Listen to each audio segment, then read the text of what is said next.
Estranha companhia em quarentena. Como criar no isolamento? Ao mesmo que o desejo de criar em meio à quarentena e como se transfere para esse novo mundo. Ensaios e reflexões sobre esse novo cotidiano, sobre esse isolamento e como que ficaria a dança e a arte em meio a essa pandemia. Nesse ensaio, eu quero pensar um texto em especial que condiz muito com a nossa atualidade. Esse texto é O Teatro e a Peste, composto no livro O Teatro e Seu Duplo, escrito por Antonin Artaud. E Artaud inicia esse texto com a seguinte questão: será tarde demais para conjurar o flagelo? A ação do flagelo, os quadros da sociedade se liquefazem, a ordem desmorona. A partir da análise sobre a pandemia, Artaud traça um parêntese, a ligação trabalho de ator e a teatralidade. Estigma-se dessa relação a peste, ou melhor, o estado de pestífero. Artaud fala: o teatro, isto é, a gratuidade imediata que leva a atos inúteis e sem proveito para o momento presente. Tudo no aspecto físico do ator, assim como do pestífero, mostra que a vida reagiu ao paroxismo, no entanto, nada aconteceu. Põe a ação do teatro da peste no plano de uma verdadeira epidemia. Nessa relação, Artaud define o seu objetivo central dessa exposição dos fatos. Enquanto as imagens da peste, Artaud diz, em relação com o poderoso estado de desorganização física, são como os derradeiros jorros de uma força espiritual que se esgota. Dadas suas intenções metafóricas ou não tão metafóricas assim em relação à peste, esse furor que o ator possui para si, em um ato expressivo, condiz com uma potência desestabilizadora, tal qual o vírus, que com sua presença imperceptível interpõe toda a estrutura biológica, desfalece sistemas e pela sua disseminação destrói uma sociedade.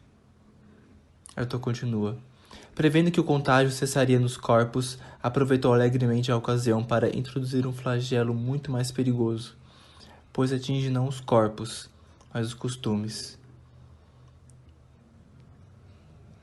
Diante de uma imagem da peste, o teatro em sua realização, em suma, o teatro do ator em seu ofício, há nessa força motriz o furor. Este furor nos imposta pela sua potência. É a pulsão que desorganiza e expressa a ação do ator. É o gesto, que, ao que Artaud protege como gesto e ação no teatro, não é a sua narrativa realista. Novamente, é essa potência em um círculo fechado. É a pulsão.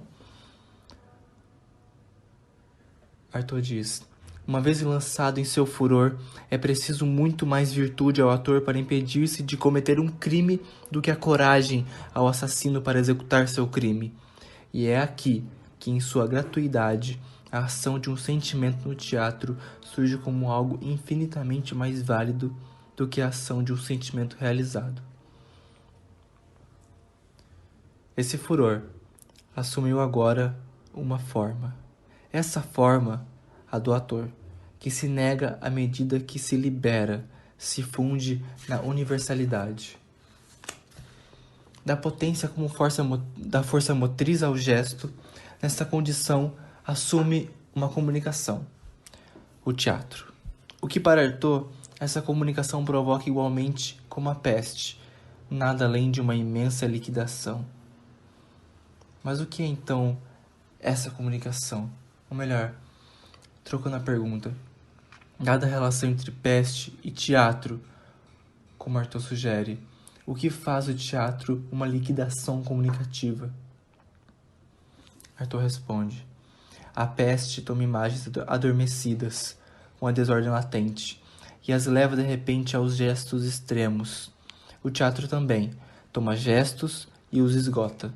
Assim como a peste, o teatro refaz o elo entre o que é e o que não é, entre virtualidades do possível e o que existe na natureza materializada. Nesse modo, Arthur separa algumas das formas comunicativas do teatro. O teatro reencontra a noção das figuras e dos símbolos tipos, que agem como se fossem pausas, sinais de suspensão, paradas cardíacas, acessos de humor, acessos inflamatórios de imagens em nossas cabeças bruscamente desesperadas. Ao final que, esses símbolos tipos expõem algo tão inerente como os conflitos em nós adormecidos. Como todas as suas forças, ele dá a essas forças nomes que saudamos como se fossem símbolos. E diante de nós, trava-se então uma batalha de símbolos. Ou seja, a comunicação que Arthur evoca é desse impulso desestruturante, toma forma e assume a comunicação. Desta que atua como uma leitura latente, como